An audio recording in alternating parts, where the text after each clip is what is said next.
nǹkan dé Ògúnjà wọ́n ní ìgbín onírun ló pa president general Sani Abacha bàbá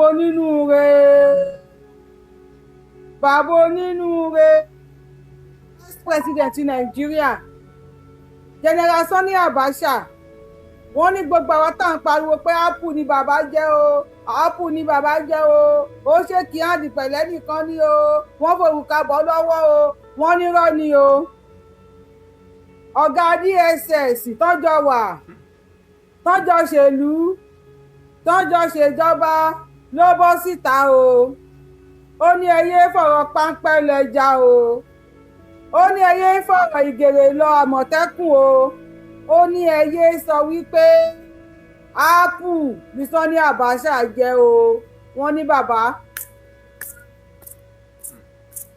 bàbá ń pàpà súpé orí ìgbín onírun ìgbín tó nípọn wọ́n lórí ìgbín l'Abacha kú sí o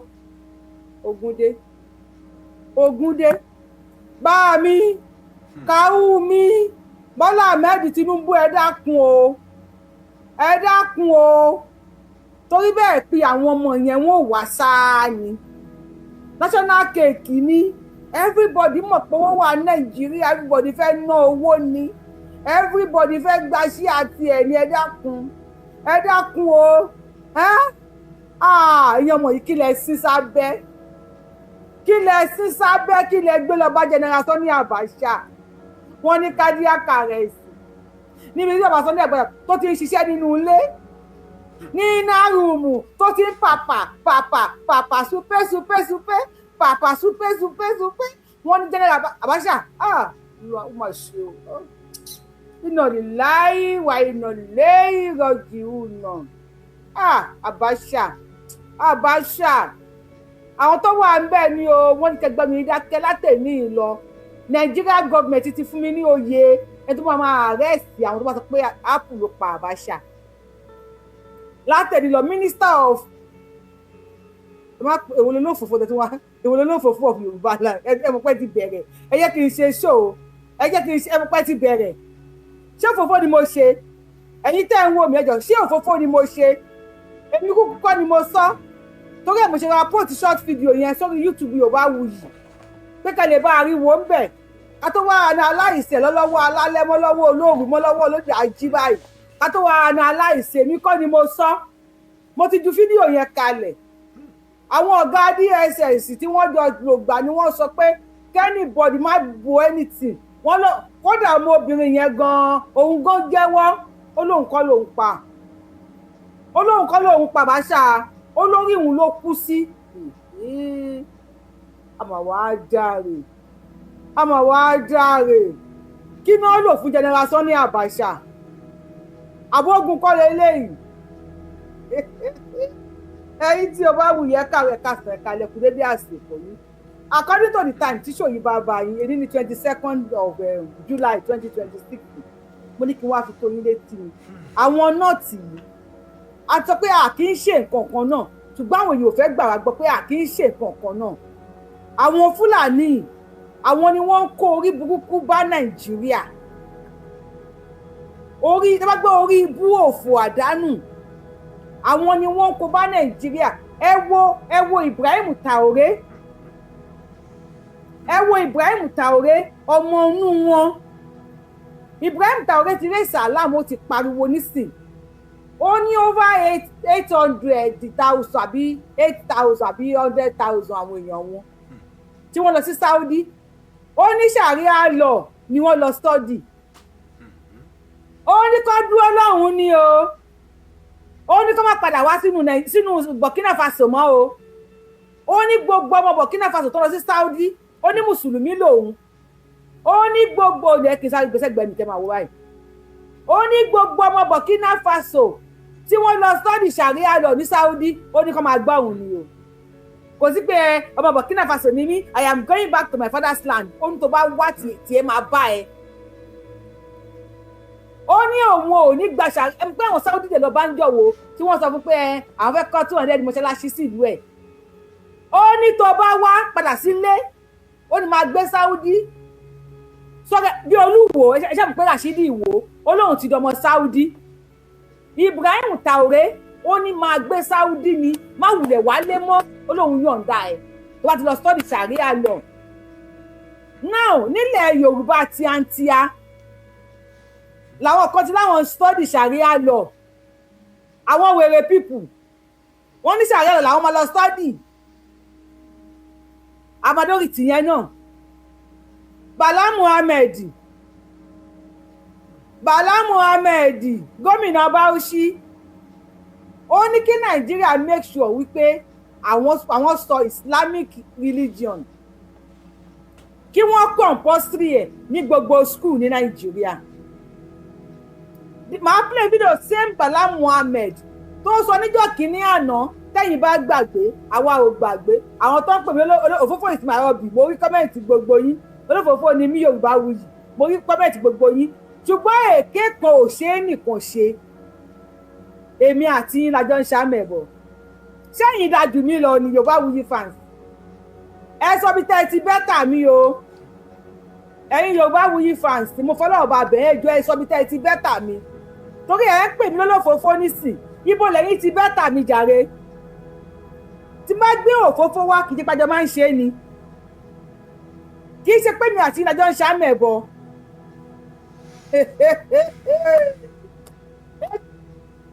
Àti ntáyé bá sọ ẹ́ làtọ̀ máa fi bú ẹ̀ tó bá dọ̀là. Èmi àti ìlàjọ ń ṣe èké.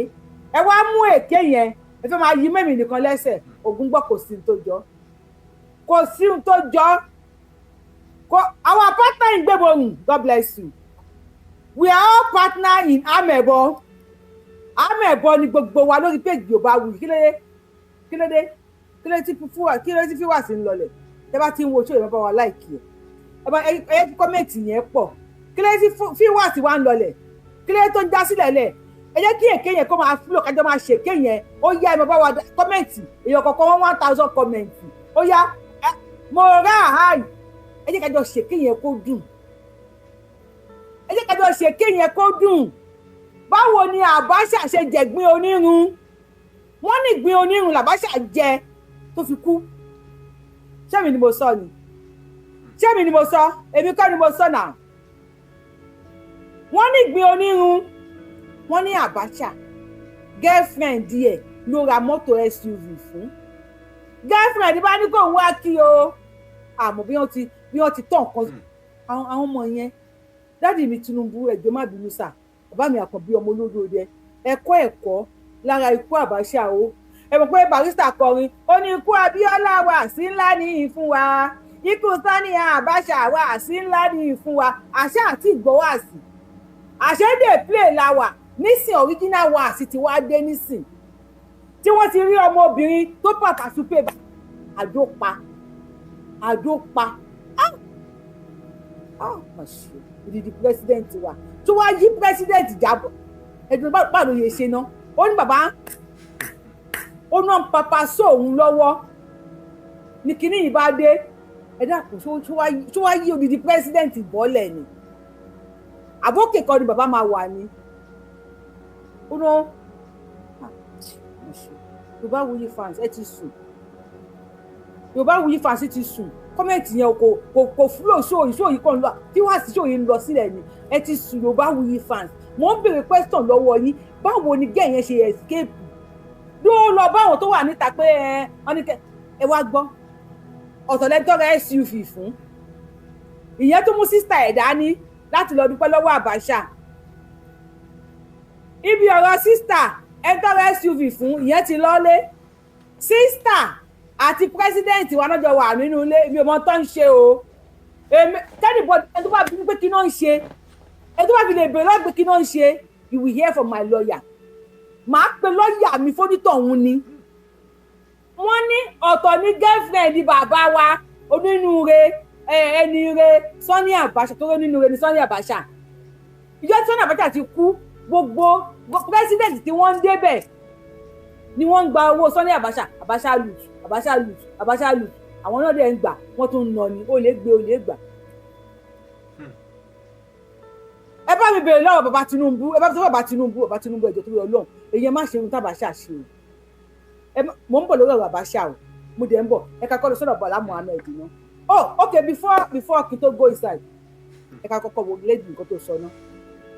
Nigeria will be the first African country to have a universal language. Show you lágbára. Mi sọ pé wọ́n flag show mi. Pressure ni ò sí. Network mi ó ṣe wèrè látàárọ̀, pressure ni ò sí. Ẹ ká gbọ́. 30 years, Nigeria will be the first African country to have a universal language. Yoruba will be the first African language to be universal. Everyone in the world will be speaking Yoruba. 2056, mark my words. Ẹ jẹ́ ká tún gbọ́ lẹ́ẹ̀kan sí i. Ó ti fásitì sọ̀rọ̀ ní kejì Yorùbá wù mí. In 30 years, Nigeria will be the first African country to have a universal language. Yoruba will be the first African language to be universal. Everyone in the world will be speaking Yoruba. 2056, mark my words. Ọmọbìnrin ní kẹ́ lọ kọrúkọ òun kalẹ̀. Olóró tóun sọ, ó ní mark my word. Ó ní ẹ kọ orúkọ òun kalẹ̀. Kẹ́ wá fi. Ó ní ẹ kọ orúkọ òun kalẹ̀. Ọ̀rọ̀ tóun sọ, ó ní ẹ kọ sẹ́gbẹ̀ẹ́. Ó ní in 2056, the first language to be speaking in the universal is English. Tó wọn máa sọ káàkiri àgbáyé, ó ló máa jẹ́ Yorùbá. Bàbá wa kan pè mí lórí ọ̀rọ̀ Gani Adams àtolóyè Sunday Adéyẹmọ Ìgbòho Òòṣà, mo dey appreciate wọn. Wọ́n ní lórí ọ̀rọ̀ Sunday Adéyẹmọ Ìgbòho Òòṣà àti Gani Adams. Wọ́n ní ká jọ, wọ́n ní ká wá bó ṣe máa parí ẹ̀. Wọ́n ní kí Yorùbá wuyì, wọ́n ní kí n pe bàbá wa Aláàfin Ọ̀yọ́ Kábíyèsí o, ikú bàbá yèyé o, ọmọ kú tí kú ò gbọdọ̀ pa, ọmọ àrùn táwọn ò gbọdọ̀ ṣe, ọmọ àdábá alẹ́ àdábá òde. Wọ́n ní kí n pe bàbá wa Aláàfin Ọ̀yọ́.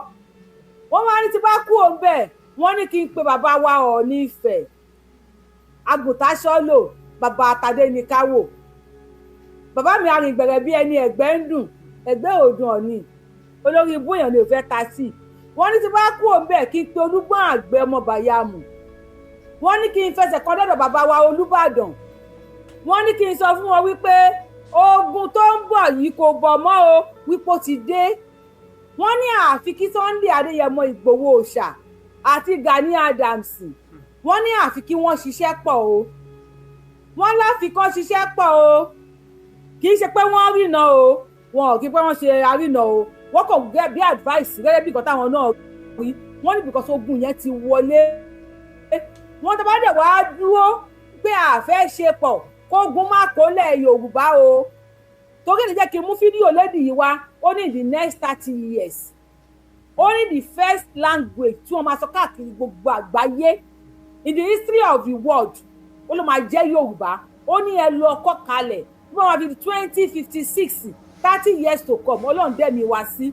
Ó ní èdè Yorùbá nìkan ni àwọn ló máa jẹ́ universal language tí àwọn èèyàn máa sọ. Náà ogun ló ń bọ̀ nílẹ̀ Yorùbá yìí. Kọ́dọ̀ máa yẹ kó ogun kó wá nílẹ̀ Yorùbá. Bàbá wa yìí ní ká pé Gani Adams, ká pé lóyè Sunday Adéyẹmọ Ìgbòho Òòṣà. Ó ní kọjọ ṣe pọ̀ ní o. Mo ní mo ti pàtó kọ́kọ́ bẹ̀rẹ̀ táwọn Gani Adams kọ́kọ́ bẹ̀rẹ̀ wèrè. Mo ní èmi Yorùbá wuyì, mo ní mo bọ́ta. Mo ní mo dẹ̀ sọ̀rọ̀. Nítòbí ìnùbí, ẹ̀kẹ́ èébú náà ń ṣe. Èébú ni wọ́n ń bú. Dèní wọ́n sì ń bẹ̀ èébú, wọ́n sì ń ṣépè. Mo wá bí bàbá wa yẹn, àwọn ènìyàn wà lórí péjì mi sí. Mo tó pé ilẹ̀ bí Sunday Ìgbòho. Ṣé máa ní kó máa wọ́n lépè? Ẹni tó wá wọ́n lépè kó máa bá ṣe. Tó tèmi bá jẹ́ ìyàwó Sunday Ìgbòho, mi burú díẹ̀. Mo bu èmi burú díẹ̀, ọ̀rọ̀ máa mi, ọ̀bọ̀n ṣe máa ń rí lára tèmi. Tó bá ti sọ̀rọ̀ àlùfàǹsá ọ̀rọ̀ àsọjù sí mi, èmi àti ẹ, ó di gbére ní irùngbọ̀n wèrè. A bá pàdé ara wa lè kíra wa o, a lè rẹ́rìn o, ṣùgbọ́n tó bá ti mọ ẹnu kọ́sàn, tó o mọ tí wọ́n fi àǹkárá mọ́ ẹ lẹ́nu, tó jẹ́ pé léèsì oníwò ni wọ́n fi mọ́ ẹ lẹ́nu, tó jẹ́ pé sọ̀rọ̀ o jà fẹ́ sọ̀rọ̀ ni, o fẹ́ sọ̀rọ̀ ni, ogun tó bá lọ fẹ́ sọ ni. Àwọn Gani Adams sọ̀rọ̀ tí wọ́n ń sọ pọ̀. Abẹ́yìn tèmi tọ́rọ̀ mi bá mú yẹ̀sì o, ọ̀rọ̀ tí àwọn ọmọ Gani Adams, àgbákò ọ̀rọ̀ tí wọ́n ń sọ tó ó pọ̀. Gbogbo nǹkan kọ́lá máa ń dúró lórí àwọn ọmọ, kódà ọmọ téèyàn bí nínú. Ọ̀rọ̀ mi àṣẹlẹ̀ tó yẹ pé ọmọ tó bí nínú, wàá mú wálẹ̀ ni. Wàá mú wálẹ̀ ọkọ mi, báwo wá ni pẹ̀lẹ́. Ìmí ìmọ̀gà tó kó wàá fi ẹ̀kúlé ọwọ́ sán wọn lẹ́nu, ọ̀tọ̀ nìyẹn. Yìí tí wàá mú wọn wálẹ̀ máa wà. Ṣùgbọ́n àwọn ọmọ Gani Adams, wọ́n believe pé káwọn dúró lórí gbáǹkọ́ ìhàlẹ̀ yín ò lè jẹ́ anybody. ẹ máa ṣépè ẹ máa táyà ẹ máa bíèbú ẹ máa táyà una go explain táyà no evidence. Ó níbi tó máa búyàn dé tábà wọ pé wàá bú mi tì á tẹ̀ èmi àti ẹ̀ oníjọ ṣe èmi àti ẹ̀ àníjọ ṣe. Tẹ́ bá continue tí ẹ̀ kọ́ńsọ̀n ẹnu yín tẹ́ ẹ̀ ń bèbú so èébú tẹ́ ẹ̀ bú yẹn ti sọ́dọ̀ gbọmọ wá bá yín pé ẹ pọ́n ti bú mi èébú yẹn ti wá dùn mí ó yẹ ẹjọ́ ó yẹ má bínú ó yẹ àjọṣe ẹ jẹ́ kájọ ṣe. Èmi ò ní ẹ má jọ ṣe o Gani Adams àti Sunday Igboho o èmi ò ní ẹ má jọ ṣe o èmi ò ní kíkà má parí o pẹ̀tọ́ ọ̀rọ̀ tí ọba yẹn sọ ni mo mú wá fún yín. Mo jẹ́ wọ́n fẹ́ wọ́n kọ̀ wọ́n ní bẹ́ẹ̀ fẹ́ bẹ́ẹ̀ kọ̀ Ọlọ́run ti gbé Sunday Igboho sórí yín Ọlọ́run gbélé yín lórí ni purposely fún ara Ọlọ́run ọba àwọn ọ̀dẹ̀ tí ń kọ́ àwọn ẹ̀yẹ tí ń kọ́ sí comment section wọ́n láwọn ò fẹ́ àjọṣepọ̀ Gani Adams àti Sunday Igboho wọ́n láwọn ò fẹ́ àjọṣepọ̀ yín èmi ò mọ̀ nípa yẹn àwọn èèyàn náà ń kọ́ sí comment section ẹ gbọ́ ẹ̀yin èèyàn wa ṣe ẹ fẹ́ àjọṣepọ̀ wọn àbẹ́ ẹ̀fẹ́ Ọlọ́run ṣàánú fún wa now à ń sọ fún yín gbogbo ẹ̀ńtẹ̀ wò bíyà ìsìlámù ní ọ̀rọ̀ tá à ń sọ pé ká gba òmìnira gbogbo ẹ̀ńtẹ̀ jẹ́ ọmọ ọkọ ojúlówó ọmọ ọkọ lẹ Yorùbá ẹ̀dẹ̀ sì ń tẹ̀lé pé ẹ̀sìn ni wọ́n fẹ́ ká lọ ṣe ẹbọ ni wọ́n ní ká lọ ṣe kinní kan ni ìyà tó máa jẹ yín ó wà ní gym ó ń gbé wéètì lọ́wọ́ tó bá gbé wéètì tán tó bá yọ bicep tó yọ tricep tó bá mú yín sọ́wọ́ ẹ̀jẹ̀ yín àgbẹ̀. Now let's listen to this. Mo kọ́kọ́ play mo kọ́kọ́ show fún yín ẹ kọ́ bá mi wò ná Ibrahim Traore ni ó ní over 10,000 àwọn ọmọ àwọn ni wọ́n lọ sí Saudi ó ní Sharia lọ ni wọ́n lọ study níbẹ̀ ó ní kọ́ máa padà sí Burkina Faso ó ní kọ́ máa padà wá sí Burkina Faso. Now ẹ wá wo eléyìí. We will try more to cultivate that culture in our people, while at the same time bringing the Fulanis in one fold and try to arrest their traditional practice of moving from one place to the other. And that is very, very... Bala Muhammed ni tó ń sọ nígbà yẹn wípé ó ṣì governor ó ní àwọn ti gbogbo àwọn Fúlàní around the world wípé ìrìn tó rìn kiri tó fi jẹ́ nomadic pé kó má rìn kiri mọ́ ó láwọn ò fẹ́ kí wọ́n rìn kiri mọ́ ó ní tó kí gbogbo wọn máa bọ̀ nílùú Nàìjíríà màá gbé fídíò ìwálẹ̀ sí màá gbé ìdí mo fẹ́ gbé sí i màá gbé sí i màá wá sí ra play eléyìí yìí tó sọ ní ìjẹta lélẹ́yìí. Convinced that government should do something to bring the teaching of Arabic, especially in northern part of the country where we have majority of Muslims, compulsory, so that at least it will bring out the best out of us in terms of Islamic practice, and then to get undiluted knowledge of the Hadith and the Quran. Chatiri. And ní 2026 ìjẹta ló sọ eléyìí wípé Nigeria government kí ni ìyẹn fẹ́ kí bá mi gbé síra wọn ni o Ibrahim Traore of Burkina Faso àwọn Saudi lọ sílùú ẹ̀ wọ́n láwọn fẹ́ kọ́ mọ́ṣáláṣí 200 sílùú ẹ̀ ó lóun ò gbà ní last year ó wá di ní last week Ibrahim Traore wá jáde ó rẹ̀ sàlámù pé àwọn ọmọ àwọn tó wà ní Saudi Sharia law ni wọ́n lọ ń study ẹ dẹ̀ mọ̀ pé pàtì wọn àwọn Fúlàní pọ̀ ń bẹ̀ ó ní Sharia law ni wọ́n lọ ń study ní Saudi ó láwọn ọmọ tó bá ti study Sharia law ní Saudi ó ní kí wọ́n dúró sí Saudi kó má padà wálé o ó ní kó má padà wálé bẹ̀ ni kó má gbé o now ìrẹ̀ ẹ̀rùn kí ló wípé Bala Muhammed gọ́vnà wọn ẹ̀rùn kí ló wípé gọ́vnà Bauchi òun wá ń sọ Traore sọ tiẹ̀ ní lẹ́sẹ̀ 2 days ago ìjọ kẹta ni gọ́vnà Bauchi wá bọ́ta wípé kí Nigeria government kí wọ́n include Islamic religion kí wọ́n include economic compulsory sí inú kọ̀ríkúlọ̀mù Nàìjíríà mi mọ̀ bóyá àwọn èèyàn táwọn bá ń gẹ̀tì nǹkan tí mò ń sọ mo máa rí kọ́mẹ́ǹtì mi mọ̀ bóyá àwọn èèyàn ń gẹ̀tì nǹkan tí mò ń sọ bóyá èmi ni mò ń rò bẹ́ẹ̀ bóyá èmi ni mò ń rò bí ẹni wípé àwọn tí àwọn tí Ibrahim Traoré ní kó má darí padà wá sí Burkina Faso bóyá èmi ni mò ń rò bí ẹni wípé àwọn nọ́ọ̀tì yìí wọ́n fẹ́ fi style kó wọn wá sínú Nàìjíríà mi mọ̀ bóyá èmi ni mò ń rò bẹ́ẹ̀ bóyá àwọn èèyàn bá mi rí bí mo ṣe ń rí gọ́vnà pẹ́sidẹ̀ntì kan sọ wípé ẹ̀yin ọmọ àwọn tẹ́ ẹ bá ti lọ lẹ́yìn ṣàríà lọ ní Saudi ẹ má padà wálé mọ́ ọ̀hún ni ẹ máa gbé ẹ má wálé mọ́ then ìlú kan wá ń sọ wípé ṣàríà law Islamic study ẹ fi sínú curriculum ní school and that same person òun lélẹ́yìí tó ní àwọn ti invite. Uphill task, but I think we can come in. àwọn èèyàn gẹ̀ẹ́tì kan tí mò ń sọ mi ì lépa àwọn èèyàn gẹ̀ẹ́tì kan tí mò ń sọ sọ̀rọ̀ sókè. In our people, while at the same time bringing the Fulanis in one fold and try to arrest their traditional practice of moving from one place to the other. And that is very big, an uphill task. But I think we can communicate with them more, because to them they don't have borders from Cameroon to Nigeria. But that's the thing, Your Excellency. How do we ensure that those who will be participating in this federal government largely funded program will be Nigerians? In terms of the funding? No, in terms of the operations. Operations. You said to bring in the Fulanis together. You see, the issue of misconception, I see there is a lot of mistrust and misconception with regards to the Fulani man. The Fulani man is a global or an African person. He moves from the Gambia, from Senegal, and his nationality is just a Fulani man. And as a person, I may have my relations in the Cameroon, but they are also Fulani men. I have relations.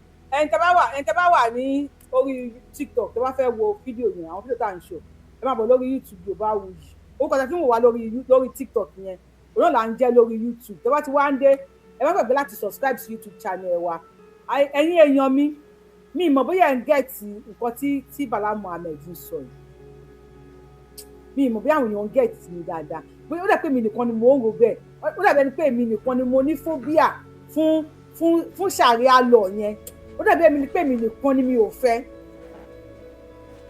ó dàbí ẹni pé mi nìkan ni mò ń rò èmi nìkan ni mò ń rí bí mo ṣe ń rí because àwọn tí wọ́n wà ní Saudi ní ká má wálé yẹn wọ́n dẹ̀ lọ study Sharia law tí kan wá sọ wípé Fúlàní Cameroon Fúlàní Gambia Fúlàní igbá Fúlàní àwo on live TV live wípé òun ti invite gbogbo nǹkan máa bọ̀ nínú Nàìjíríà. How do we fund them? Owó wo la máa fi fund àwọn tó ní kó máa bọ̀ nínú Nàìjíríà? Owó wo la máa fi bọ́ wọn? Iṣẹ́ wo ló dá kalẹ̀?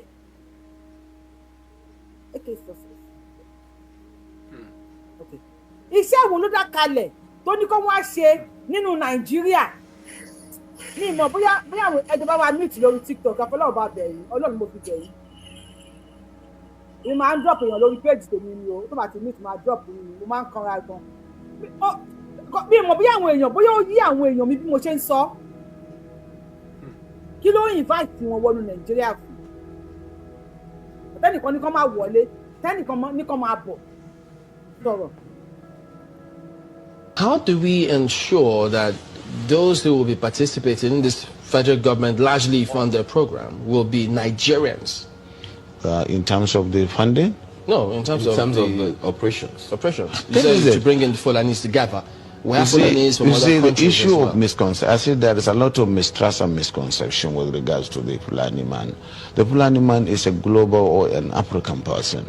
He moves from the Gambia, from Senegal, and his nationality is just a Fulani man. And as a person, I may have my relations in the Cameroon, but they are also Fulani men. I have relations because from the maternal side, I'm a Fulani man. And that is why we want to educate people. A Fulani man sees himself as a Bayelsan, as somebody coming from the Niger Delta, because he speaks the Niger Delta language. Any Fulani man, Fulani man any Fulani man, tó bá wà ní Niger Delta, tó bá ti ń sọ èdè Niger Delta, ó ti di ọmọ Niger Delta. Ṣé ẹ rántí pé wọ́n pe àwọn ní Yorùbá Fulani? Yorùbá mi mọ̀ bóyá people yẹn ń get kíní tí mo ń sọ. Wọ́n pe àwọn ní Yorùbá Fulani. Ó ní any Fulani man tó bá wà ní Niger Delta, tó tó bá ti sọ Niger Delta lẹ́nu ó ló ti dọmọ ọbọ. Which you and I don't. And of course, we would have to just take this as part of our own heritage, something that is African, and that we cannot just close the border and say the Fulani man is just a Nigerian or this. No. In most cases, the crises are precipitated by those outside Nigeria. When there is a reprisal, it is not the Fulani man within Nigeria that causes it. It is that culture of getting revenge, which is embedded in the tradition of the Fulani man, that attracts reprisal from all over the If I understand it, does that mean that those Fulani men who are maybe domiciled in other countries who move around, they can come into the country and this plan will accommodate them as well? Yes, that's what we want to do. But it has to be done through sensitization. Mo rò bóyá ẹgbọ́n kan tí wọ́n sọ Fúlàní tó bá wá ní anywhere they must come into Nigeria. Inú Nigeria náà ṣe máa yanjú wọn. Ó yá ẹ sọ̀rọ̀ sókè. Owó Nigeria náà máa fi máa bọ́. Telling them you have to buy in the project, and you use the language, the culture itself to be able to convince them away from the mistrust where the whole system of transhumance or pastoralism is criminalized. Criminalization of pastoralism is the problem that we have with this project, and it requires people with passion who understand them and who they believe in, people like us from that part of the country, to say yes, we have this. Because today there is no limit to the accusation that this and that has happened and it is the Fulani man who caused it. There is no tribe that is not that you don't have this criminality in, but certainly the way and manner we do it is really excavating the crisis and the problems. Will there be any form of documentation of all the people that will be, yes, we are within that? Oh yes, that is going to give Nigeria the opportunity to really have the best in terms of documentation in the demographics, because as I said, the Fulani man settles anywhere he can feed his cattle, and so if they are put in one place and they are made to understand that this is to save them and their animals, they are exposed to the vagaries of the forest and what is going on, cattle rustling, killings and what have you, and that's why it is important for them to understand that staying in one place is good.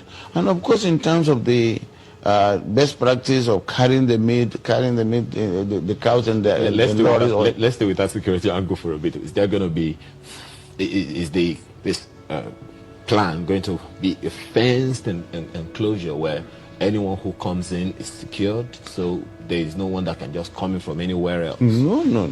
It is going to be a colony, and a colony does not require a fence. You will understand it is not going to be a prison. You will understand the reason why people are concerned, because of all the security issues that have been happening over time. So if that... These forests are there anyway. If you don't occupy them and create a colony out of them, they create places for the criminals. And today, that's why you have the Sambisa forest, because it is not being utilized. But Your Excellency, much as yes, I mean, they are fantastic. We have met a lot of them who are Fulanis as well. But the concern too is, why should federal government use resources for this country to accommodate Fulani men who are not Nigerians? You see, as I said, we are already accommodating them. Do you delineate and then really know who is not a Fulani man from Nigeria?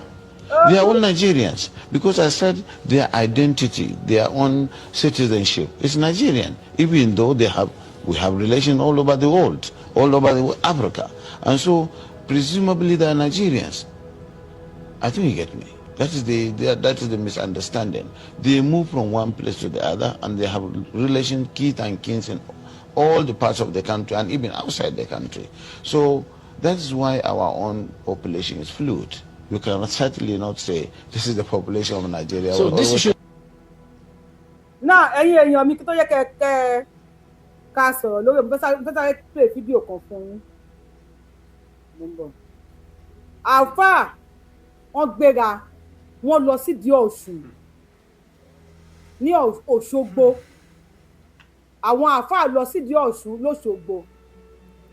Sherry, this is why tó kàn gbọ́dọ̀ pa anybody. Kí wọ́n kàn lè bá àríbi dé sí wọ́n ní wọ́n ti invite gbogbo wọn around the world pé ẹ máa bọ̀ nínú Nàìjíríà inú Nàìjíríà ló lè gbà yín now ìwọ ti sọ pé o invite àwọn kan kó máa bọ̀ nínú Nàìjíríà is now telling us now because bàbá yẹn ń béèrè lọ́wọ́ ẹ̀ wípé he's totally sick bàbá yẹn ń béèrè lọ́wọ́ ẹ̀ wípé okay ó ní o ti invite gbogbo kó máa bọ̀ nínú Nàìjíríà why tí ìjọba Nàìjíríà máa mú owó Nàìjíríà láti máa fi bọ́ wọn máa tọ́jú wọn máa raṣọ fún wọn máa ṣe gbá máa ṣàwó fún wọn only because they are Nigerians. Asao ìwọ tó pé invite wọn all over the world pé kó máa bọ̀ nínú Nàìjíríà ó ń bọ̀ àfà gbẹ̀gbẹ̀ dákẹ́ ẹlẹ́rìí invite wọn kó máa bọ̀ nínú Nàìjíríà kí Nàìjíríà máa bọ̀ wọn owó tẹ́ káwọn wá fi jẹun this is why wọ́n ṣe fẹ́ pa anybody this is the reason tí wọ́n ṣe wò pé káwọn gba ẹ̀mí anybody làwọn fi lè dúró ìwọ ọmọ Yorùbá tó ṣe wò wípé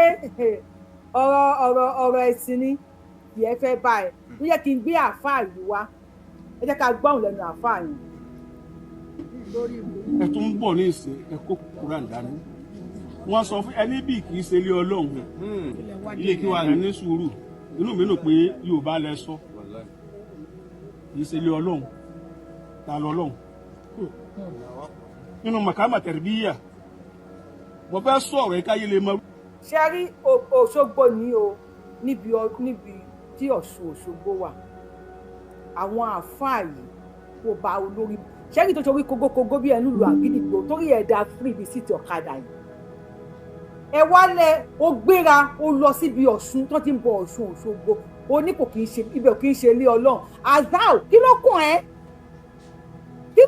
tí ibẹ̀ bá kì í ṣe ilé Ọlọ́run ṣe láwọn wèrè tó máa gbàbọ̀dé fún wa ń lẹ̀ Yorùbá ni o àwọn eléyìí òde wa mọ̀ wípé àwọn fún ẹgbẹ́ ọ̀gbẹ́ Bala Muhammed sọ àwọn Fúlàní fẹ́ try láti kó gbogbo wa kúrò lẹ́lẹ̀ láti kó àwọn èèyàn wọn sílẹ̀ lẹ́ẹ̀ ni ẹgbọ́n tí wèrè ṣe sọ̀rọ̀ sókè wèrè. Bẹ́ẹ̀ tí mo ṣe láìla ilà anta láìla ilà hànà láìla ilà wa man anta man anna man huwa. ẹ ti kẹ́ni tó ń kéwù yẹn bàbá tó ń kéwù yẹn àáfàá ni wọ́n kí wọ́n tó di ọlọ́sùn àáfàá ni wọ́n kí wọ́n tó di ọlọ́sùn bí gbogbo ọmọ Yorùbá ṣe padà sílé ni bàbá yẹn padà sílé àáfàá ńlá ni wọ́n kódà eléyìí tó wá síbi Ọ̀ṣun yìí nísìn a máa ké wọn máa correct ẹ̀ ní pé kéwù tó ń ké yẹn olódò nìyẹn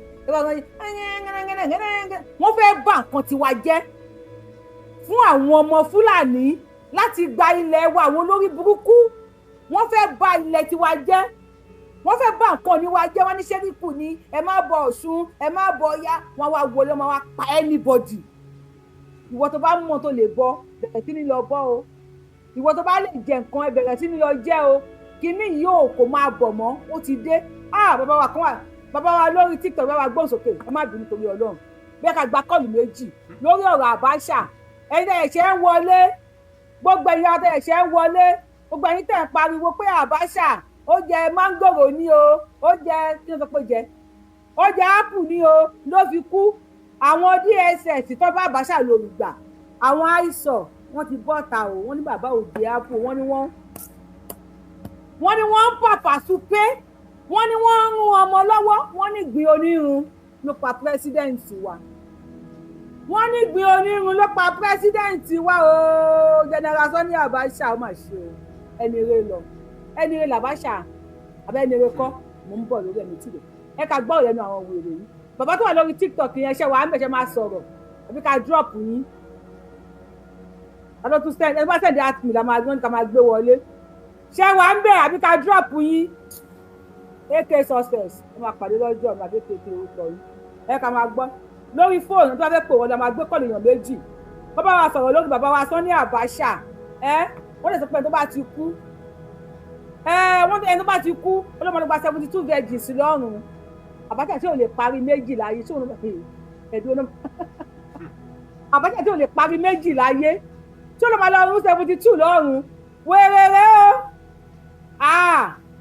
ẹ kí wèrè yìí sọ̀rọ̀ wèrè olórí bí iṣu nú ẹ bá gbé ẹ̀ka kọ́kọ́ gbọ́rọ̀ lórí ọ̀rọ̀ Abacha nù ẹ bá gbọ́ sókè bàbá mi àáfàá ìwà láyà máa wọ̀n ẹ́ lépè lálẹ́ yìí bàbá mi ẹ̀ ní dára bá gbóhùn sókè.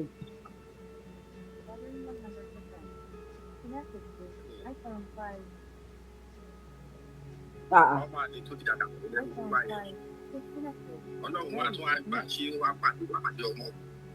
ó pàdé ọmọ ọkọ ọmọ Yorùbá. ó pàdé ọmọ ọkọ ọmọ Yorùbá ara àwọn ọmọ àlè ni ó tẹ bá wo ìyá ẹ̀ dáadáa. dádì mi ẹ ní sùúrù ẹnìkan ní how is that true go on Yorùbáwùyí platform Yorùbáwùyí YouTube àti post ẹ̀ síbẹ̀ ní short video ọmọbìnrin tí Abacha kú sórí ẹ̀ ti sọ̀rọ̀ olórí òun ló kú sórí òun kọ́ lòun pa olórí òun ló wà á rí mo kọ́ sí wọ́n wà lórí YouTube Yorùbáwùyí mo kọ́ síbẹ̀ àwọn Abacha dá ọ̀run kìíní kan ẹ lọ wò ó ń bẹ̀ ẹ bá wa gbósùkà bàbá wa kí lẹ rí sí ọ̀rọ̀ bàbá wa Sani Abacha bàbá wa Sani Abacha kí lẹ rí sórí ọ̀rọ̀ wọn. ọmọ tó. hello. wọ́n sin abẹ́ fún ni wọ́n sin abẹ́ fún ọmọ yẹn ni kó tó lọ bá Abacha.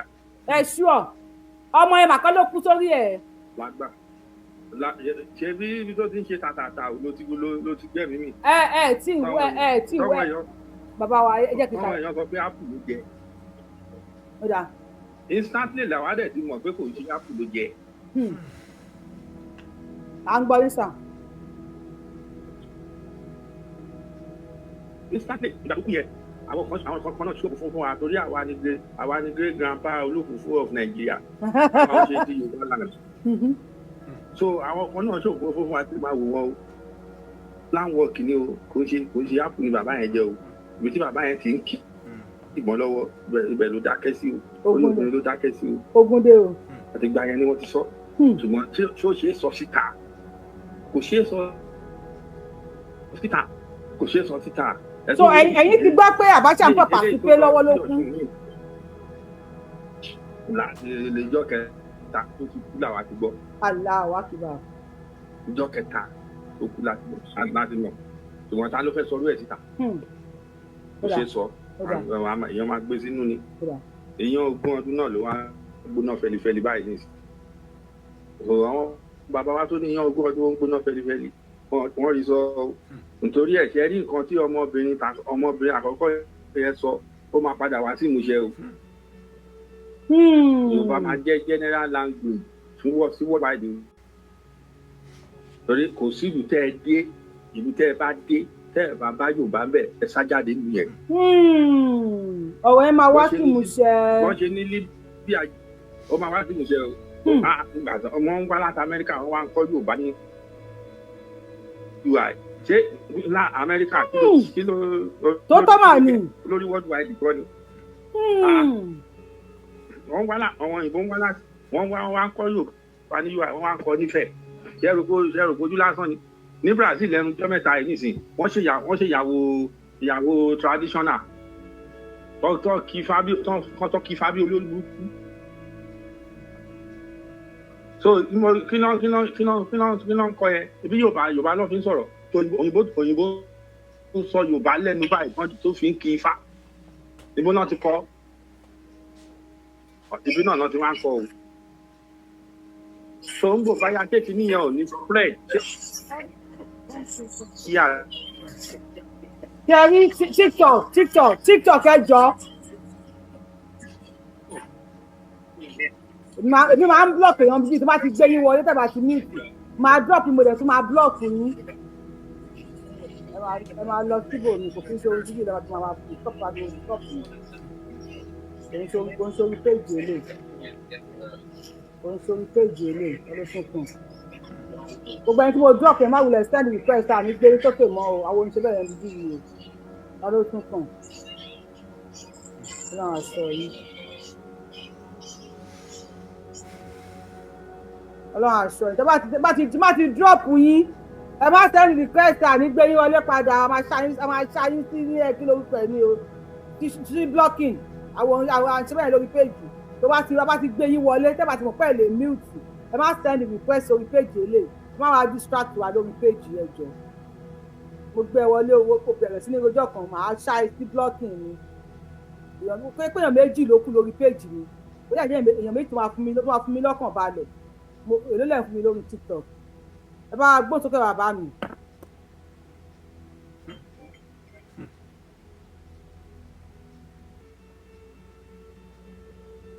ẹ ti ń gbé kọ̀lọ̀ wá báyìí tiktok mo ti ẹ̀ mi lè gbé yàn wọlé náà mi lè gbé yàn wọlé lórí tiktok yẹn ẹ bá wa gbóhùn sókè bàbá mi. wọ́n ti jẹ́ kí mo rà ara mi fẹ́ máa lọ. Nǹkan méjì péré mo fẹ́ sọ̀rọ̀ gbogbo nǹkan méjì péré ìkíní mo fẹ́ kọ̀ǹpáàmù nǹkan kẹ́mọ́bìnrin yẹn sọ nípa àwọn language ní Baltimore Maryland ó lè fi Yorùbá ka inú jáde lásán yẹn ní Baltimore. Bẹ́ẹ̀ni. Ṣé ẹ ti mọ̀ yẹn? Bẹ́ẹ̀ni sà. Okay.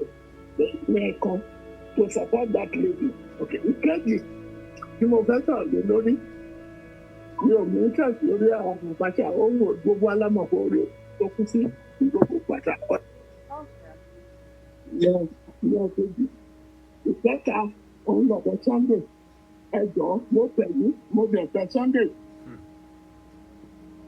tó gbọ́mọ̀ mi dáadáa ni ọ̀ká mi dáadáa ni Ọlọ́run á dẹ̀ máa bò láti rí Ọlọ́run á máa bá mi tọ́jú ẹ̀kọ́ kò ní níbi àbúrò kò ní ìrìn àgbẹ̀dẹ̀ ní sùn lágbára Ọlọ́run gbogbo ilẹ̀ Yorùbá wọn ló wà lẹ́yìn ẹ̀ gbogbo olúmọ̀lẹ̀ tó tẹ́ ilẹ̀ Yorùbá tó ló wà lẹ́yìn ọmọ yẹn ẹjọ́ kò ní ìdí Gani Adam wọn kò bá Gani Adam jà ẹjọ́ tó rọ lọ́dún bẹ́ẹ̀ sọ pé wọ́n tẹ kò sí ìmọ̀ tó pa wọ́n pọ̀ wọ́n ọjà ṣebí náà kú iṣẹ́ tiẹ̀ ní kò dín Gani lọ́wọ́ náà ṣebí ní ìdókún ní àkókò wọ́n jẹ́ jẹ́ àwọn èèyàn bẹ́ẹ̀ ṣé kí wọ́n pè kó wá rescue wọn ìgbọ́sọ anything nípa ẹjọ́ mo bẹ̀ yín lórúkọ Ọlọ́run this is reality. ṣe rí tiktok yẹn everybody bí ẹ̀kan kúrò lórí ẹ̀ because lẹ́yìn mo lè gbé anybody wọlé padà sórí tiktok yẹn ẹ má wulẹ̀ send request ẹnìkan ní kí n calm down o ẹ̀rí mo rà tí mo fi ń ṣe show mi mo bá ti send tiktok bíi 50 request máa gbé yín wọlé báyìí anybody wà lórí tiktok ẹ má wulẹ̀ send request but I will not bring anybody up èmi ìtìkọjá ọ̀tọ̀ ni mo rà tí mo fi ń ṣe show mi ẹ ṣáà gbé wàhálà ẹ má gbé wàhálà fún mi lórí tiktok yẹn ẹ jọ̀ọ́ mo wò lè má lo tiktok gan mọ́ ẹni tèmi lórí youtube àti facebook ẹ ká continue ẹ ká gbọ́ràn àfààyè ìfẹ́ là ń ṣe la máa ń ṣe lórí show yìí ẹ máa mẹ́tọ̀ pé èèyàn bínú ṣáà ní kí ni gbogbo wàhálà bá ẹ jọ ẹ lọ jàre. wọ́n sọ fún ẹni bí kì í ṣe ilé Ọlọ́run ilé kí wàá rẹ̀ ní sùúrù ẹ wo rí àfáà bó ṣe rí olórí kókókógó bíi ẹ ń lùlù àgídìgbò ẹ wo rí ẹ bó ṣe rí owó rí ẹ ló da free bí síìtì ọ̀kadà yìí tí ilé Ọ̀ṣun ò bá kì í ṣe ilé Ọlọ́run ta ló pè ẹ́ níbẹ̀ ó ṣe lọ Saudi àwọn wèrè tí wọ́n dà sáà ní wa ní o àwọn ọmọ tí ìyàwó yọ̀ díre o tẹ bá wò wọn dáadáa wọn tẹ bá wo àfọ ìdàdà ẹ pé orí ẹ da free báyìí bí ọ̀sọ̀rọ̀ òjò bẹ́ẹ̀ lórí ẹ ṣe da free ó gbéra láti ilé ẹ ó wá lọ síbi tí wọ́n ti ń bọ Ọ̀ṣun olóṣùn òun ṣe ilé Ọlọ́run ta ló béèrè ẹjọ́ lọ́wọ́ ẹ̀ ta ló béèrè ẹjọ́ lọ́wọ́ wèrè yìí àbẹ́ẹ̀ nítorí ẹ̀ ṣe rí ni ó yá sọ̀rọ̀ wèrè sọ̀rọ̀ ó máa kan àgbákò lẹ́nu sọ̀rọ̀. ẹ kó Kùránì dání wọ́n sọ fún ẹni bí kì í ṣe ilé Ọlọ́run ilé yàrá ìyá ẹ̀ ilé kí wàá rẹ̀ ní sùúrù ilé yàrá ìyá ẹ̀ pé Yorùbá lẹ sọ kì í ṣe ilé Ọlọ́run ilé èṣù ni wá. nínú màkàmà tẹ̀rẹ̀bíyà mo fẹ́ sọ̀rọ̀ ẹ̀ka yìí lè mọ orí àǹtí mo ṣe láìla ilà àǹtà láìla àná láìla ìlà wa man àǹtà man àná man huwa. ẹni lè sùn síbi àwọn tí wọ́n ti wẹ̀rẹ̀ ẹjọ́ mọ́sálásí ní kílẹ̀ wá ṣe àkílódé ganan. ó jọ fúlàní ni. ọlọ́run ní ká bọ́wọ́ tàbí ibi ìṣèlú Ọlọ́run. àwọn ló wà ń bí tó bá ní kẹ́ ṣe lẹ́ máa ṣe nǹkan tó bá fẹ́ bí tó bá ti tẹ́yìn lọ́rùn ẹ̀ ní wọ́n bí. What do you say? Come on, worry, BT boom. Come on, ẹ jẹ́ kí àwọn ìjọba. Màmá tí mo bá ń bíbẹ̀ ni pé màá bọ́ bàtà mi tó wọlé. Màá bọ́ bàtà mi tó wọlé. Ṣé dandan ni kí n bọ́ bàtà wọ́n ní dandan ni? Wàá bọ́ bàtà. Èmi àti màmá. Wọ́n wà lódò, wọ́n wà lódò náà. Èmi àti wọn àjọ sọ̀rọ̀ má gbàlagbà fún wa pẹ̀lú ọ̀rọ̀ ẹ̀ ló ṣe é gbà. So màmá yẹn dẹ̀ bí má yìí ṣe ń jáde pẹ̀lú mi. Wọ́n ní wọ́n máa gbé jáde ní ọ̀rọ̀ wájú. Ní wọ́n ṣe ti ní sọ̀rọ̀ ìgbà kan.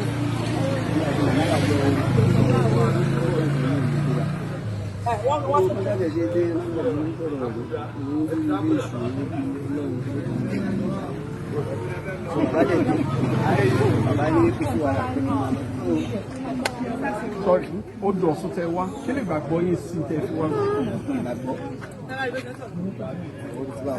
Sódò. Mo ń gbọ́ pé ó ń bọ̀ ojúbọ ṣùgbọ́n àti àwọn. Kí ni intention yìí tẹ fi wá? Èyí tẹ̀ yìí tẹ̀ fi pé mo kàn fẹ́ rí tẹ̀lé. Sorry, are you a Christian woman?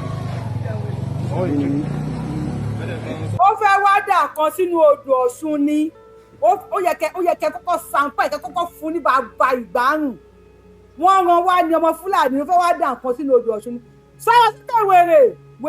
Ẹ̀rọ pé ẹ̀kọ́ lè wọ ọmọ mọ́ọ̀sì láì ní intention kí n ṣe mùsùlùmí tí ó dẹ̀ wà bẹ́ẹ̀ tí ó ní pé ọ̀kan wà wò. Eléyìí tẹ bèrè yẹn ṣe ń lọ ẹ correct but at the same time ẹ too correct bí tẹ fi correct ni wípé èèyàn lè wá sínú mọ́ṣáláṣí bóyá ó lè wá wò pé báwo ni mọ́ṣáláṣí ṣe rí tí ò bá débẹ̀ rí mi ì débi báyìí tí ò bá débi tán pè ní mọ́ṣáláṣí ó lè wá bẹ̀ pé bóò ni mọ́ṣáláṣí ṣe rí ní báwo ni ṣe rí. Tẹ́yìn bá fẹ́ wọ mọ́ṣáláṣí ìyá ọ̀bọ̀ bàtà lé àbí ọ̀wọ̀ bàtà ọ̀bẹ. Ẹ má bínú ṣé ní wọ́n bàtà ọ̀bẹ ní wọ́n bàtà ọ̀bẹ. Wọ́n ní kí n bọ́ bàtà mo lè ń béèrè lọ́wọ́ pé ṣé dandan ni tó tán mi ò kúrò àjẹmí ìdí ìdèbí tán ní kí n bọ́ bàtà sí. Hold on. Láì di mosque everybody mọ̀ wípé tí wọ́n fẹ́ kí wọ́n máa ń sàlọ̀ wọ́n lè bọ́ bàtà rẹ̀ wọ́n fún wọn bàtà wọn nínú jẹ́ fẹ́ kí nígbà tẹ wọ bíbá yìí fáyìn ẹ̀ mọ̀ tẹ́lẹ̀ tẹ́tí wọ́n rèèyàn sọ fún yín pé kẹ́ bọ́ bàtà pé tẹ̀ bọ̀ why have to be for that question. I understand. Ilé tí mi ì bọ́ báwo mi ò tí ibi tẹ́ ti ń bọ́ bàtà wọ́n ní màá bọ́ bàtà màmá ṣé dandan ni wọ́n ní bẹ́ẹ̀ ni ó tán bí bàtà ṣe dá sí bẹ́ẹ̀ sí ní ìdáwó. Ẹ bá wa gbọ́ òtòtò àjọ ń ṣètò ní sà. Àgbákò ọ̀rọ̀ máa bọ́lá lẹ́yìn. Àgbákò ọ̀rọ̀ máa bọ́ àwọn kìíní máa fà á jáde. Wọ́n dé o. Àgbákò ọ̀rọ̀ máa bọ́lá lẹ́yìn. Nígbà kẹfà já mi ò ní gbà. Àfàjà ṣé rí àkọ́kọ́ náà arábìnrin tó pè láàpọ̀ tó ní 30 years sísìn Yorùbá máa gba orúkọ èdè Yorùbá náà máa sọ káàkiri àgbáyé. Káàkiri àgbáyé èmi náà ti sọ rí. Bó ti jẹ́ nìyẹn. Àti skul mo ti gbọ́. Àsọtẹ́lẹ̀ yẹn ti wá tipẹ́ pé Yorùbá máa rúlu ayé.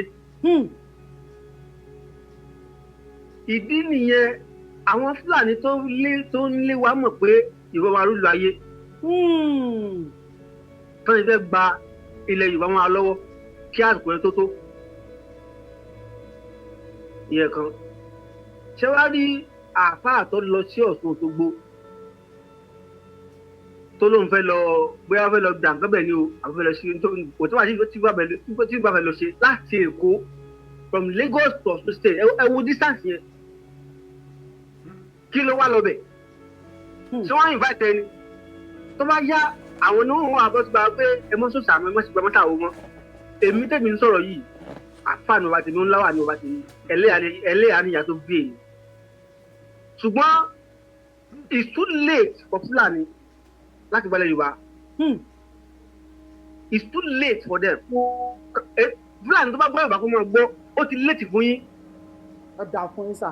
tó gbé kí ni àwa tá a jẹ́ ọmọ àfáà tá a ti já alẹ́ millions. Kí wọ́n dì mú alẹ́ ní millions. Sẹ́rí ìtàn gbogbo yẹn dára ìṣẹ̀lẹ̀ tó náà fẹ́ gbé wa àwọn ń dóde wọn ni ìwáwuyì kò ń sè ní kì í sáà ni mo ti ń sọ àwọn ń dóde wọn ni gúrúùpù yẹn wà lọ́tọ̀. Ìfi wọn lérò káwọn gbà ọ̀nà àbá. Àwọn ń dóde wọn ni kí wọ́n bọ̀ wá àwọn táwa jẹ́ ọmọ àtọ̀lẹ̀dọ́lẹ̀ àpá àlàwà ní àwa ṣùgbọ́n àwọn ń dóde wọn ìtàn fẹ́ gbé wa yẹn they should come they will meet us there.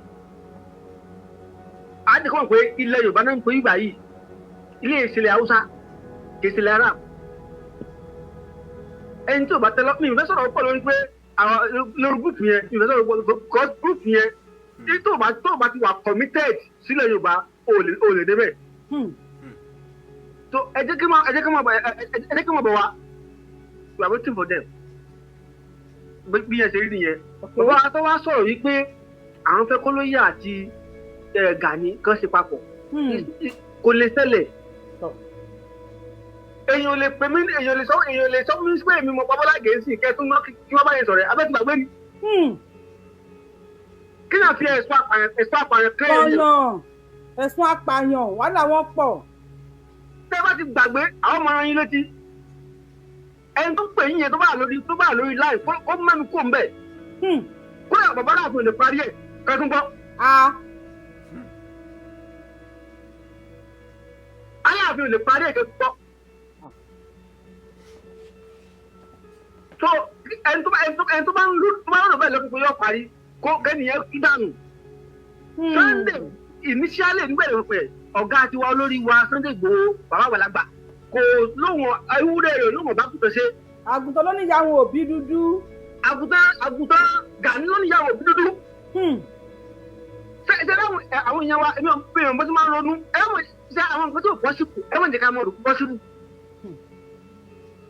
èèyàn fi ẹ̀sùn burúkú ó fi lọ̀ mí ó fi kàn mí ó bá pẹ̀lẹ́tì mi ó fẹ́ bàjẹ́ tí ẹ bá sọ̀rọ̀ ọlọ́ọ̀lá ilé ìdúgbò rẹ̀. àbá ìpè kí wọ́n pa pẹ̀lẹ́tì ìjẹ́ nìyẹn ni. bẹ́ẹ̀ni kí ló bá ní pẹ́sàn. kí wọ́n tó wọ́n ṣe papọ̀. ìbọn nínú yẹn ti ń ṣẹlẹ̀ lóyún olè wọ́ọ̀kì then Bala Muhammed ó ti létí fún yín. ibẹ̀ gangan bẹ́ẹ̀ tàbí bá mi sọ̀rọ̀ sí.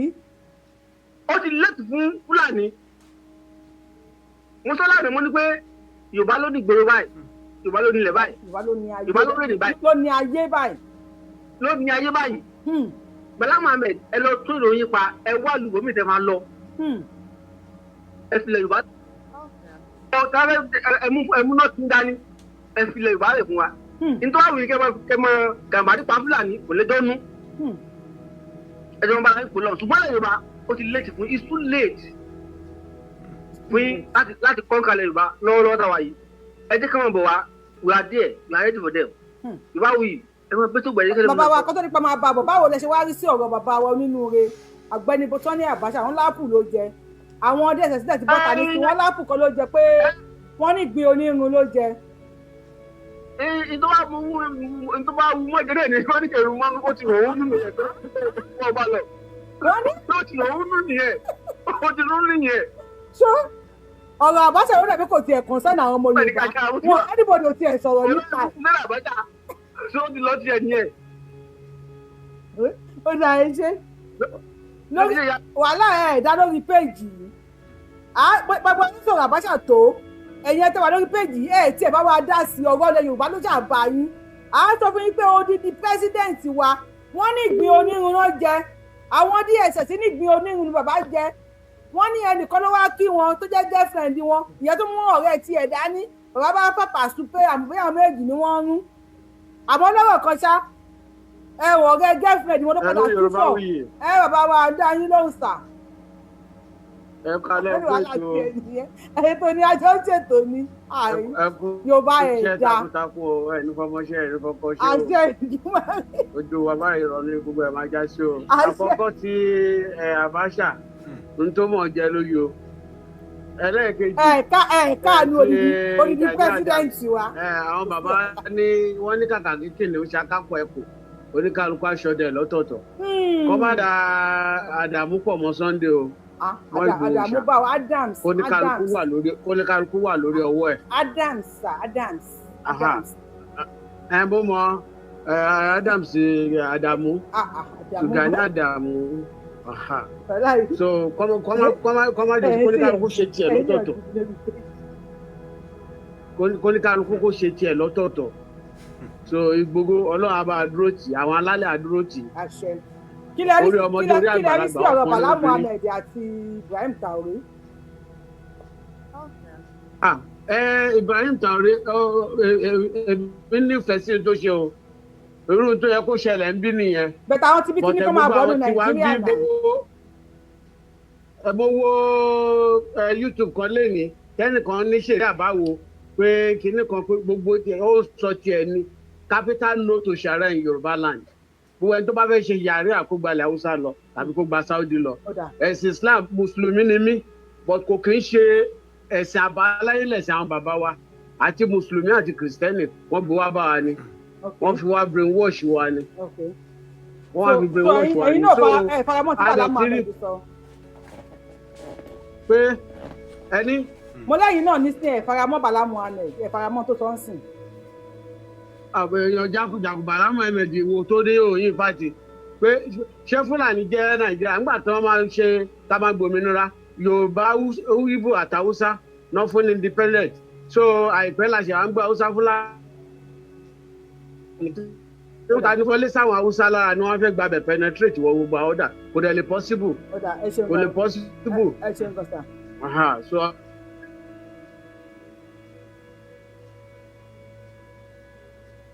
So tọ́ba yẹn sọ olórúkọ jẹ́ mo kàn gbé ẹ wọlé ni o mo kàn gbé ẹ wọlé ni because inú tiẹ̀ ń bí mi pẹ̀lú tiktok yẹn kálẹ̀ bàbá mi a tún gbé wọn wọlé nísìnyí wọn tún ní ẹ bá gbóhùn sókè kàlẹ́ ẹ kúrò dé àsìkò yìí sà. Hello ìyàwó ẹ kú ètò. àjọ ń ṣètò ní sà. Olúwa túbọ̀ máa dáàbò gbogbo yìí. Gbogbo bí ẹ ṣe ń lù á máa dún gbogbo ẹ bá ṣe ń ta á máa ta.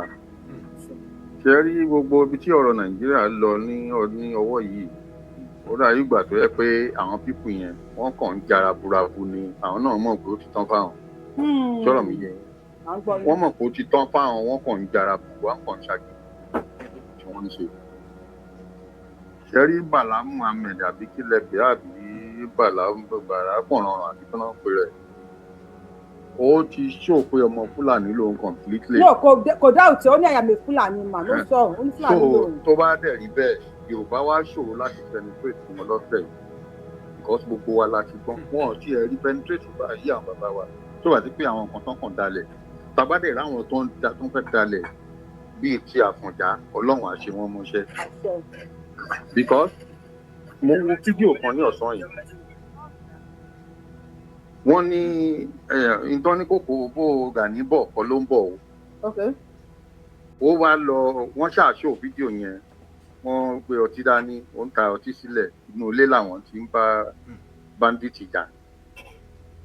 Ìgbòho dẹ̀ wà nígboro Ìgbòho wà lórí bẹ́ẹ̀ ní jagunjagun ilẹ̀ Yorùbá tí wọ́n bàbá Aláàfin fi jẹ ó jókòó inú ilé lòun ti ń fáìtì bandit ló ń tọ́tí sílẹ̀ lóhùn ó gbèdè ló ń ṣe. Ṣé ó rò pé bóyá dìndìnrín ní wá ni wọ́n jókòó nínú ilé ó dẹ̀ ń criticize ẹni tó ń ṣe iṣẹ́ takuntakun òwò ni wọ́n fẹ́ gbowó ẹni tó ń ṣe takuntakun lóhùn ò nídìí ó kún fẹ́ sèbù àwọn ọ̀ràn. Definitely Gani Adam ti fi hàn wá nísìnyí pé it's not for Yorùbá now we should all get that right now. Ó ń ṣiṣẹ́ lọ underground Fúlàní ni àwa dẹ̀ mọ gbogbo gimmicks wọn gbogbo gimmicks tó ń lò yẹn kò lè wọ́ọ̀kì tó bá mọ́ àti gẹ̀ẹ́sì bèbí ti ṣẹ́jú. Iṣẹ́ ti kẹrí àwọn bọ̀bọ̀ ms wọ́n ń ṣe iṣẹ́ takuntakun o. Iṣẹ́ ńlá. Àwọn pípì yẹn ti jí àwọn èèyàn wọ́n ti ta àwọn èèyàn gidi gan. Sọ̀rọ̀ mi ti yé yín wọ́n ti ta àwọn èèyàn débi tó yẹ pé ẹlòmíì gan nísìn gan tó bá gbọ́ pé Islam á ní kí lẹ sọ ṣé ẹ ti fò dànù ta lẹ ń bá níbo lẹ ń bọ̀. Àwọn tó dẹ̀ jẹ́ wọ́n practice chronic Islam yìí sọ pé bí Islam tó ń ṣe yóò ẹ̀ bá wà pé tó bá ń pè yín mọ́ra pé wọ́n kàn fẹ́ tàn yín jẹ ni wọ́n bá sọ pé Islam wà peaceful irọ́ ni ó wà nínú ìpè wọn pé violence for violence ni. ẹ pa wọn. Muhammed tàdé ń sọ yóò ń jagun balẹ̀ kiri ni gẹ́gẹ́ bí wọn àti gbogbo àti ajagunbalẹ̀ ni ajagunbalẹ̀ òun làwọn eléyìí náà ń ṣe. Ajagunbalẹ̀ ní táì kan náà làwọn náà fẹ́ lò tán fi wá dọ́gbọ́n gbé wú religion wọlé bẹ̀ tó kàn dùn mí pé nígbà táwọn màmá wa àtàwọn bàbá wa tán parí religion yẹn wọn ò kó dáadáa àwọn dẹ̀ gbà pẹ̀lú inú kan ni wọn ò lérò pé tó máa lé ìṣòro báwọn ọmọ wọn.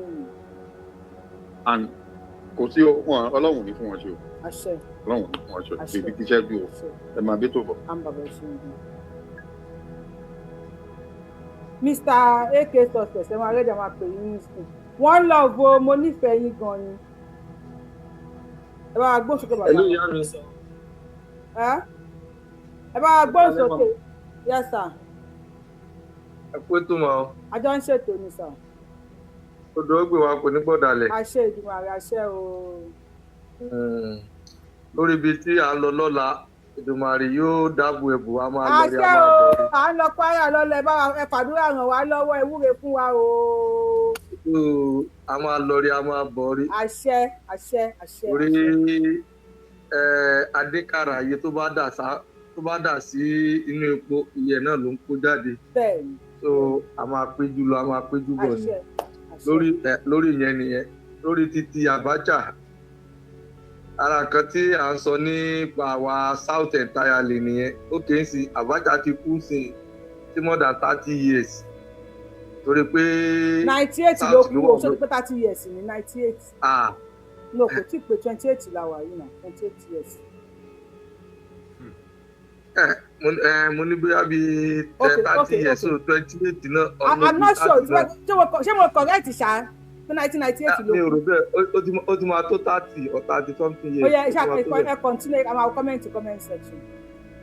So láti ìgbà yẹn sin máa yí ò sí láyé tó jẹ́ pé ó ti rìtáyà látijọ́ yìí ó sì wá ń bọ́ síta ń sìn ó wá ń lò ń líkì àṣírí. Bàtí tẹ bá rántí kọmẹdọ Ọláwùmí ẹ mọ̀ pé ayé Àbájá ẹ mọ̀ pé wá sí Channels TV tó ń rìn fí gbogbo síkírìtì àwọn Fúlàní yìí tó bá jẹ́ pé ọpẹ́lọpẹ́ Fálànà wọ́n rẹ́dí láti arrest máa yẹn nǹkan tán pè lákọni nìyẹn. ó dẹ̀ kàn fi arrest àti ẹ̀gbọ́n ẹ̀ mọ́. ẹnẹlẹ́ni ti lọ forí pamọ́. because tí ò bá jẹ́ pé ọpẹ́lọpẹ́ Fálànà àwọn DSS ti fẹ́ ti order arrest ẹ̀ ni torí Fálànà sọ. so nǹkan tán pè lákọni ìyẹn ni ẹ wá wo gbogbo nǹkan tó jẹ́ pé wọ́n ti ṣe sẹ́yìn látọdún mọ́dún wọ́n tẹ̀sẹ̀ wọ́n á jáde síta láyé Tinubu sí torí pé South West ló wà bẹ́ẹ̀ wọ́n tẹ̀ bọ́ síta ń sìn tó nǹkan tó ń dùn mí lórí àwọn tá a pè ní bàbá wa gangan nìyẹn opportunity wa lélẹ̀ láti káwọn náà jáde síta nǹkan tá à ń fẹ́ lélẹ̀ báyìí nìkan jẹ́ ká rìnrìn àjò everybody wa ká máa bọ́ síta ká máa sọ̀rọ̀ kò sí nígbà tí Tinubu bá máa kúrò lórí oyè tán àwọn pípù yìí wọn ò rìn lẹ́ǹtì wọ́n dẹ̀ ti sọ fún wa pé wọn ò ń dárí jiyàn. God bless you. wọ́n ti sọ fún wa pé wọn ò ń dárí jiyàn. wọ́n ti ní ká fàájà moment làwọn yẹn fà á nìṣó. so wọ́n ti ní pé wọn ò ń dárí jiyàn. so ṣé ìgbà tí Tinubu bá kúrò ń bẹ̀ ń ṣe ó kì í ṣe Tinubu ń build economy ń sìn Ọbásanjọ́ build economy at the end of the day ìgbà tí Tinubu adébẹ̀ zero ló bá ń bẹ̀. gbogbo ayé Buhari gbogbo ẹ̀ náà ṣe bó ṣe wù wọ́n tí Tinubu abiudi ẹ̀ ń sìn ẹlòmíì náà tún débẹ̀ ń sìn tó yẹ pa ọ̀dọ́ wọn ló tó ń lọ wọ́n tún máa bẹ̀rẹ̀ láti zero. tí àwọn bàbá wa wò ó gbogbo kan tó ń ṣẹlẹ̀ yìí nìkan bọ́ síta kan sọ̀rọ̀ pé a lè máa lo Nàìjíríà yìí lọ báyìí. ìsídà kan ṣe bí Great Britain ọkọlùkálukú máa lọ nílùú ẹ̀ ká máa control ìlú wa ká náà máa control ìlú wọn ká máa jẹ́ wá Nàìjíríà. so a máa ní security tiwa máa lọ́lọ́pàá máa lẹ́bírìtì wọn tó máa lè challenge gbogbo nǹkan tó bá wọ̀ wá sílùú wa. so ìyẹn máa bẹ́tà lórí ìyẹn nìyẹn dẹ̀ lórí bálà lórí burúkú tó jẹ́ pé ó ní Fúlàní from West Africa wọ́n lè wá sí Nàìjíríà. Ọlọ́run ti invite wọn ló sọ o.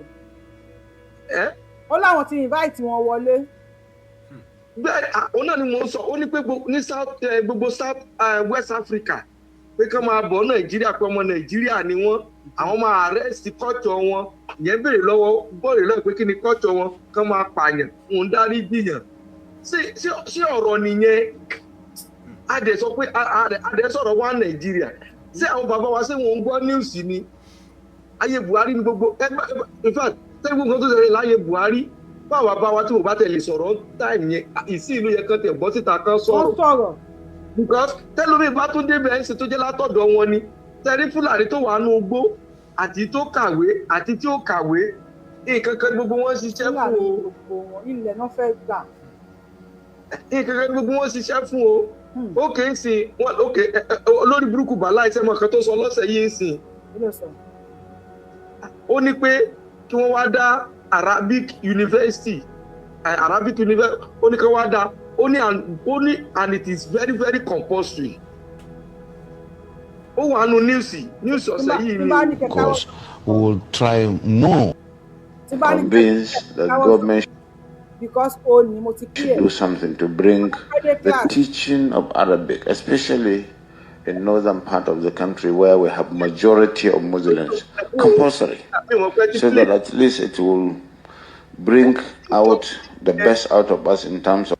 Ẹni sùn ẹ yẹ káwọn létí kọ́ máa bí ti yín gbọ́ ẹni sùn káwọn létí kọ́ máa bí ti yín gbọ́ ẹni sùn sórí fóònù rẹ̀ kí àwọn gbẹ̀yìn tẹ́pẹ́ dé kíláàsì àṣírí tú o ara àwọn tẹ́pẹ́ dé kíláàsì tán gbójú wíńdò wọlé ni o wọ́n gbójú wíńdò ẹ máa ṣe ní skul nígbà tó máa ju kọ́kọ́ ju báàgì sínú ilé every student lórí partner in crime tó bá ti ju báàgì sínú ilé partner in crime ẹ ló máa bẹ́ẹ̀ mú torí jẹ́ kejì náà máa ṣe bẹ́ẹ̀ ẹ jẹ́ káwọn létí kọ́ máa bí ti yín gbọ́ ọ̀kan tí Bala Muhammed sọ.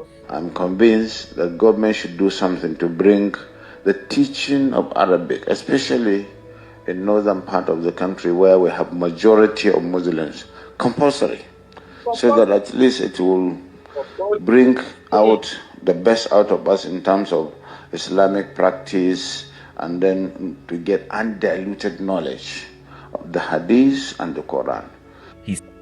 Continue.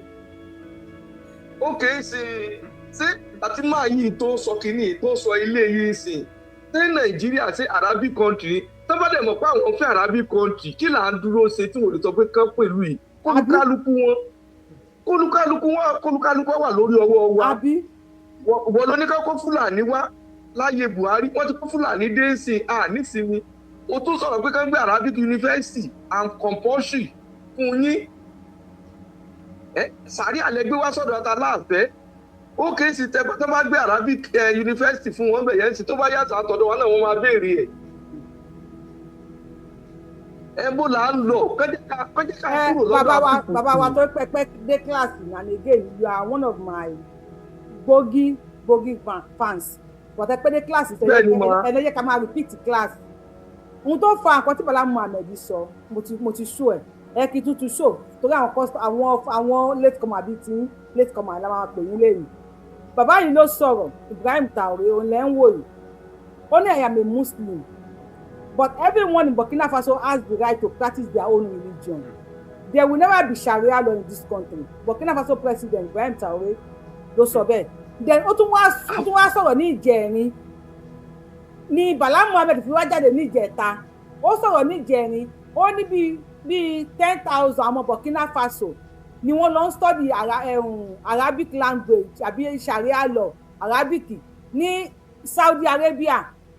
Ó wá ní gbogbo àwọn tó bá ti study Sharia law ní Saudi Arabia ó níbẹ̀ nìkan máa gbé o ó ní kán máa wálé o ó lóun yọ̀ǹda wọn ó níbẹ̀ nìkan máa gbé kán máa wálé kán máa lọ mọ Burkina Faso làwọn ó ní because òun ò ní gbà kó lọ study Sharia Islamic religion ní Saudi kò mọ̀ wá bọ̀ nínú Burkina Faso wá practice Sharia law ó ní dúró lọ́hùn ni o òun sọ yẹn ìjọ kẹta ní Nigeria governor Bauchi state governor sọ pé kọ́ gbé ẹni sùn òun wá ní kọ́ gbé Islamic language yẹn wá mo wá ń bi àwọn èèyàn wa wípé bẹ́ẹ̀mi ṣe rí ni mo bí mo ní phobia fún ẹ̀sìn yẹn bẹ́ẹ̀mi ṣe rí ni wípé ṣé kì í ṣe pé wọ́n fi style sọ wípé àwọn ọmọ Burkina Faso tí wọ́n ti lọ study Sharia law ní Saudi wọ́n ní kó máa wálé ṣé kì í ṣe pé wọ́n fi style sọ pé kó máa bọ̀ nínú Nàìjíríà tí Nàìjíríà bá ti include Islamic language nínú curriculum wọn ní school ṣé kí n pé nǹkan tó fi style sọ nìyẹn so ẹ bá gbọ́ gbogbo. ó kèé ṣe ìyá mi bóun tẹjọ pé ó kèé ṣe àwa là ń rìn sí gbogbo eléyìí ń sìn àwa là ń sọ gbogbo eléyìí sìn ó kèé ṣe àwọn tó wà Nàìjíríà ń sìn àwọn Yorùbá leaders ọ àwọn politicians àwọn whatever ṣé wọn ò gbọ́ gbogbo eléyìí ni àdèmọ́ máa wò pé àwọn máa fojú pẹrẹbẹ àbí àlọ́ ṣe ń pè àwọn afojú lásán wò pé kò lè possible ó ní kán kó Fúlàní wọlé wọ́n ti kó wọlé àníṣin ó ti bẹ̀rẹ̀ Islamic language tó ti propose ń sin kán tó wòkè wọlé gọ́vùnà ní sin ó lè establish ẹ̀ bẹ́ẹ̀ni ó lè establish ẹ̀ bẹ́ẹ̀ tí mo tó máa ṣẹlẹ̀ ok kò lè possible lọ Sharia ń sin ṣe bí ayé Buhari náà ń láyé Buhari ayé Ọbásanjọ́ èké tọ̀sẹ̀ tẹ̀wọ̀n mute òun náà allow Sharia bẹ́ẹ̀ni ṣebí ayé Jonathan onígbogbo ẹgbàá náà jẹ so káwọn politician wọn àwọn leaders wa kàn jọ o kábà pípọ̀ yìí sọ ètò ẹ̀kọ́ ọ̀rọ̀ wà o wọ́n á lè continue like this o. ẹ ṣe gbọ́sà AK success olórúkọ J ẹni sọ AK success wọ́n ti wọlé tẹ́lẹ̀ mo bínú já wọn bọ́ ìgbà tí wọ́n mute AK success ẹ gbóhùn sókè AK success ẹ gbóhùn sókè olórúkọ J ẹ sọ̀rọ̀ AK success kò yẹ dà kó yín nǹkan mìkan sílẹ̀ olórúkọ J ẹ sọ̀rọ̀ sókè ẹ kú dédé àsìkò yìí. tí dáàdi wa tí wọ́n sọ pé kí wọ́n join pẹ̀lú bàbá wa àbí Gani ní ìjẹ̀mọ́pọ̀ tó ń jẹ kò lè wọ́ọ̀kì o. ókèké. ajé orí sì ni pé ẹ̀yin náà ẹja àkọ́kọ́ lò tiẹ̀ èèyàn tó dìde wà jẹ́ ńlé tó mọ gẹ́gẹ́ bí bàbá tó dìde wà jẹ́ ńlé tó múyàn gẹ́gẹ́ bí bàbá tó dìde wà jẹ́ ẹ̀rọ tó jẹ́ lọ síbẹ̀ yẹn náà ni wọ́n dá wọn lójú ọ̀nà. bẹ́ẹ̀ni. ìjọ tó ń lọ sọ́dọ̀ ẹ̀ náà lọ dá wọn lójú ọ̀nà. ẹ bá wọn tí fídíò yẹn gan tí bá ṣì wá gan mo sì máa rí tí wọ́n bá fi bẹ́ẹ̀ wulẹ̀ tí wọ́n fẹ́ mú wọn lójú ọ̀nà ìjọ yẹn náà lásìkò Buhari ọ̀dọ̀ wọn náà dẹ̀ lọ. oyún bẹ́ẹ̀ ní ìsìnkú lẹ sígbà tí gbogbo wa 2021 mo jà máa wo gbogbo fídíò kò sọ́wọ́ tí bàbá máa sọ tí wọ́n ní máa fi àpọ́nlé yẹn sí tí wọ́n ní máa fi àpọ́nlé yẹn tí wọ́n ní máa fi sí pé àkókò kọ́tà ń ṣe yìí bàbá wa náà mọ̀ ọ̀pá bàbá náà mọ̀ ọ̀pá bẹ́ẹ̀ tó wá dé pé wàhálà wa ṣẹlẹ̀ tán ó wá ti pọ́ọ̀lù jáde pé kọ́ gbàgbẹ́ pé ó gbọ́ pé bọ̀bọ̀ yẹn jẹ́ rí pé èèyàn tí èèyàn ṣe pé kinní fún àwọn èèyàn kan tó wá sọ pé owó àwò lọ́bẹ̀ yan kó èèyàn bẹ́ẹ̀ ti mọ̀ pé nǹkan tó wà lára ẹ̀ sódò kò ní kóònù ẹ̀jẹ̀. ìlara ló wà lára ẹ̀ ìlara burúkú orí ibú ìlara. ó yẹ bẹ́ẹ̀ ní ìṣẹ́ gbogbo àwọn tó ń sọ pé ọyìn kò sí nǹkan tó bẹ́ẹ̀ yanjú bẹ̀ ẹni yóò ní òun bá yín ṣe ṣùgbọ́n ẹni ẹdún gbọ́ ìgbà tí èèyàn wà ní ìkíní tọ́tún wá sọ ẹni náà gbọ́ fọ́ọ̀tì ní tiẹ̀ náà ṣàkóso náà. bẹ́ẹ̀ni. tó wá sọ pé ẹni sùn láàmì olókọ díẹ̀ continue. ẹni sùn lórí fóònù à.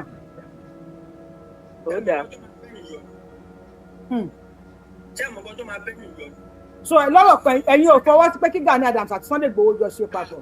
mi ò fọwọ́ sí o lórí mo mọ̀ tó padà ṣe tẹ̀lẹ̀ tí bá ṣe o mi ò fọwọ́ sí o èmi ò fọwọ́ sí o mo mọ̀ tó padà tẹ̀lẹ̀ tí bàbá bá ṣe o. ó dà olókọ díẹ̀ sí. ẹ̀yin èèyàn wa ẹ gbọ́ o ṣe sọpọ́ọ̀tì pé kọ́ máa yanjú àbí kọ́ yanjú èwo lẹ sọpọ́ọ̀tì ń bẹ̀ ẹ bá wa gbó sókè lórí fóònù mà ẹ sọ̀rọ̀ lórí fóònù àti gbé kọ́ọ̀lù yín o hello she muted